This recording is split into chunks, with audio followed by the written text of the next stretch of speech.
Welcome to Cody in the Cinema. Today I'm discussing The Big Heat, a famous, great film noir, one of my very favorites, directed by Fritz Lang from 1953.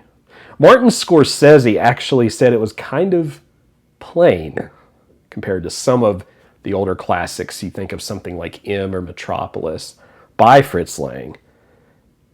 But he also said that the visual style actually forces you to pay attention to the mannerisms of the character, to each action the character is taking. And the director does have a number of close-ups and so forth that draw us into the characters, because each action of the characters has a great consequence. Early in the picture, Glenn Ford, who plays Steve Banyan, a renegade cop detective, discusses with a patrol guard who's outside of this mansion, who protects the local crime boss, how much it must cost to keep a whole police force basically guarding this mansion. And the cop matter-of-factly says, "I do what I'm told." To which Glenn Ford says, "That's what we're all supposed to do, isn't it?" And that seems to be the entirety of the conflict in the movie. How far will you go to do what you're supposed to do? And how far will you go beyond what you're not supposed to do? How much can you test the limits, and what are the impacts on those you love when you do that?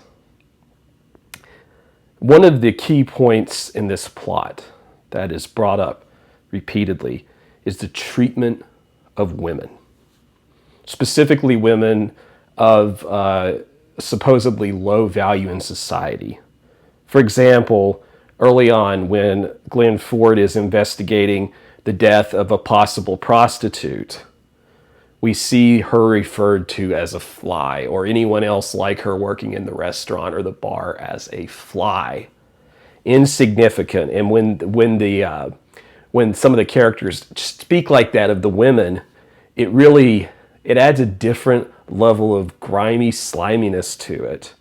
It makes you feel uncomfortable as the viewer, and even more so in the current day, I think. The way that some of these characters treat women is absolutely appalling, and it stings to watch. When Glenn Ford visits Lagana, the crime lord, and he walks into the house and he's trying to figure out what has happened with certain pieces of this murder. There's a shot, it almost reminds me of the Gold Rush Charlie Chaplin shot in the bar from that film, but there's a shot where there's like the frame of a living room, and Glenn Ford, Steve Banyan, he's standing right outside of it, and he's looking at all these other people dancing. And he's outside of that frame, he's outside of that situation, he's an outsider, and he shouldn't even be at this house. He's very ordinary, he's just like one of these women who is effectively a fly. A housefly who needs to be swatted by the local crime boss because he's digging too deep into things he shouldn't. Roger Ebert had this to say about the director and some of the plot, and I really liked this quote. "The film is as deceptive and two-faced as anything Lang ever made, with its sunny domestic tranquility precariously separated from a world of violence. Banyan thinks he can draw a line between his loving wife and adorable child and the villains he deals with at work. But he invites evil into the lives of his wife and two other women by his self-righteous heroism." And that, of course, like I said, is from Roger Ebert, from his great movie review. And that whole review is excellent, and I encourage you to check it out. And I did want to make a note here. If you have seen the film, or if you watch the film again, you're really going to notice that there are plenty of chances that are given for Banyan to simply give up on all of this before the bomb happens.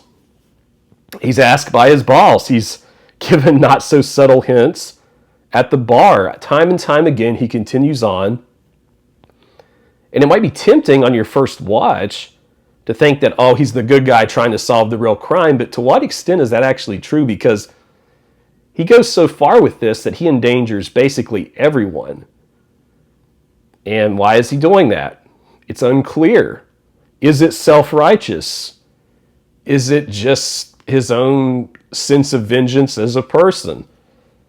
I don't know. I like that part of the film. I mean, after a while, certainly there's pure bloodlust on his mind. But, before that, it's hard to say. To speak about Lee Marvin, I've been a big fan of The Man Who Shot Liberty Valance for a number of years. I refer to it frequently on my channel.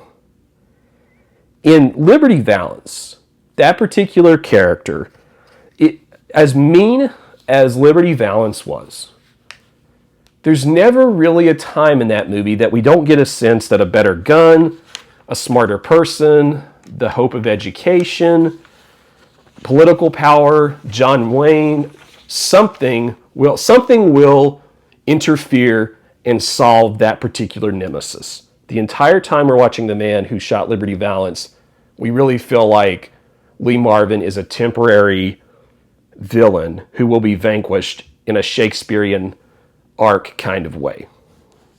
However, when you watch Lee Marvin in this movie, there is such a sincere nastiness and bitterness to that character that it can be quite difficult to watch. I think he is more vile and repugnant than Liberty Valance ever was, and he's manipulative.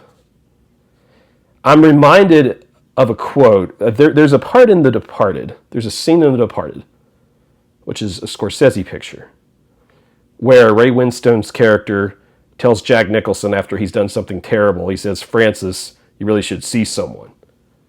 And there's a line in this movie where the crime boss tells Vince, that's Lee Marvin, "Vince, you worry me." It's almost like it feels like that same kind of scene. And Lee Marvin is completely psychotic, off the rails in this movie. The use of the coffee, that scene, probably still is like a top 10, 20 most disturbing movie moment for me. The rage in his eyes as he burns his victim. And then at the end, the coffee comes full circle when Banyan becomes sergeant, because the heat is still on, the big heat. No matter what, that coffee will always be brewing and burning and stinging, and the city will never sleep.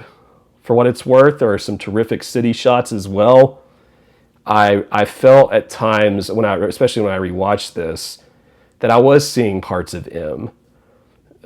These lonely, desolate streets, the kind of nihilism that only Fritz Lang could produce. There's no hope in this picture. Even with a somewhat happy ending, nothing feels very good.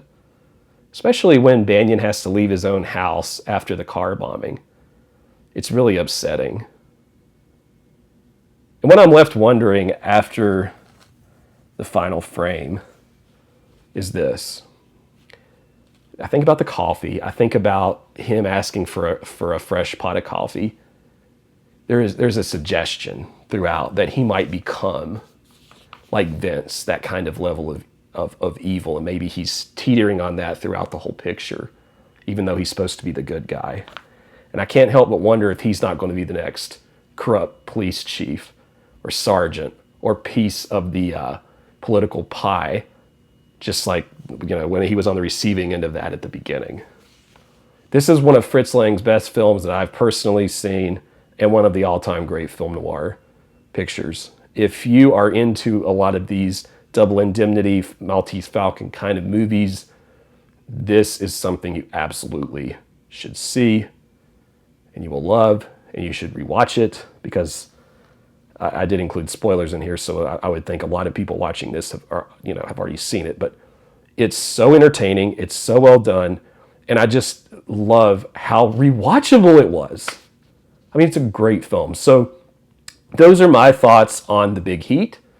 If you are enjoying the content and you want to do me a favor and click that like button, it does help to grow the channel.